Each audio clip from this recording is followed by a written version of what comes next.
Have you ever been too attached to just one person? Hello, I'm Zoe and this is my channel Autistic Nana. Today I want to talk about what can happen when we autistic humans get a bit too attached to just one person. I can't speak for everyone, but for me and for many of us, finding that someone who makes us feel safe, seen or understood can be an amazing experience.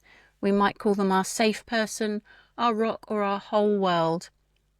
But while this kind of connection is beautiful, it also comes with its own risks. So today I'm going to talk about the good and the bad. There's a saying, don't put all your eggs in one basket. And having one safe person that you rely on for everything is a bit like doing just that. As a teenager, I experienced limerence. I made a video describing what that is, and it really helped me to see that that's what happened when I saw my husband for the first time. I was fixated, obsessed even, and looking back, that's not a healthy way to start a relationship. Weirdly, it has worked out for me, and that's how I found my safe person, even when I didn't know I was autistic and that I even needed one. Your safe person could be a friend, a relative, or a romantic partner, but all of these relationships can come with their own risks. Autistic people can and do form strong bonds with someone that makes them feel understood and safe. But if you form an emotional dependence on this person, you risk losing control of your own emotional stability. That safe person can act as your emotional anchor. But if the relationship changes by distance, breakup, or conflict, it can feel like our whole world is collapsing. We might shut down, melt down, or spiral out of control as we try to deal with such intense distress. The feeling that we are completely lost without them can even lead to depression. If they were the only person that got us, how can we function without them? In over 4 decades of my relationship with my husband, we've almost broken up a couple of times. And now I look back, I think, was my decision to stay as logical as I thought it was? Or was I just not prepared to lose my safe person? We tend to have black and white thinking. This rigid or binary way of thinking can lead us to idealising and even idolising the person, putting them on a pedestal and ignoring any red flags. We may overlook transgressions such as them no longer treating us well. We may be prepared to overlook bad behaviour, ignore our own discomfort, prioritising their needs over our own. Being so afraid to lose our safe person that we may change ourselves, stop doing the things we love, or even stop talking to other people altogether. Now just imagine that this special person doesn't behave perfectly. I mean, that's not even possible, is it? You may feel betrayed, a feeling that could have no real basis in reality. Your expectations were just too high. This can create unstable dynamics where any behaviour that deviates from what you expected can feel catastrophic. If you feel betrayed, then you can't trust this person that you rely on. This person that is your whole world. You can't just break the relationship with them.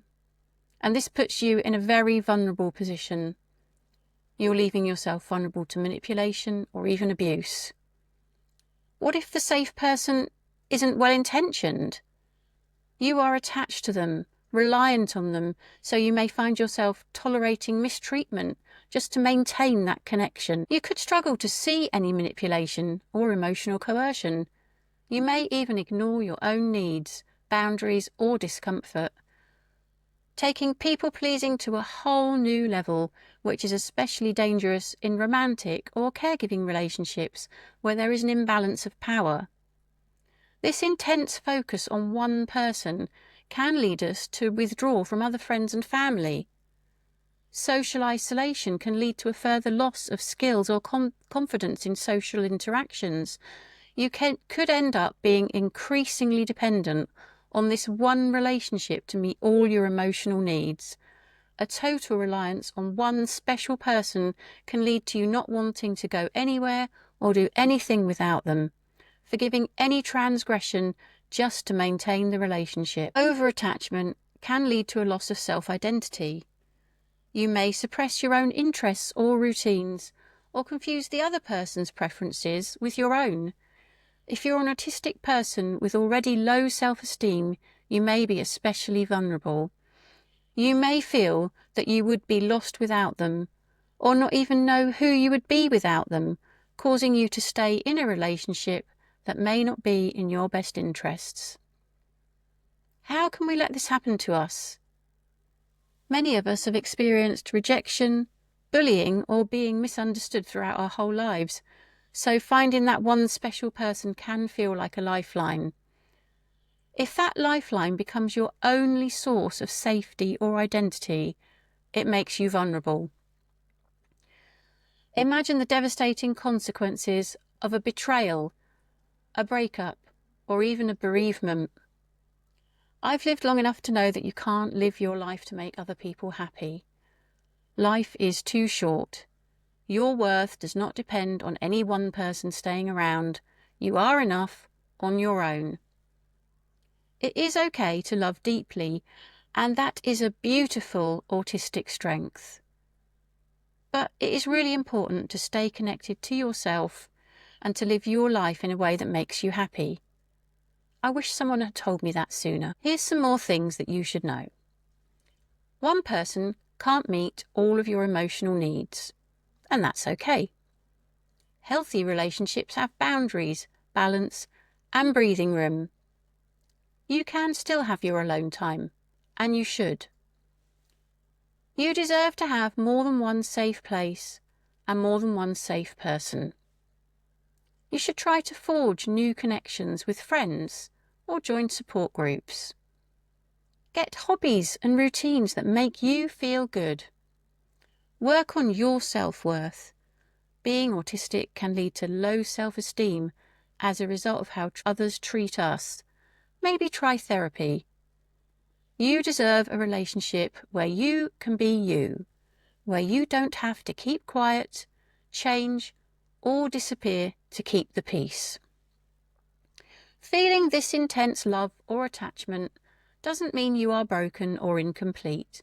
Just remember to hold yourself with the same love and care that you give to others.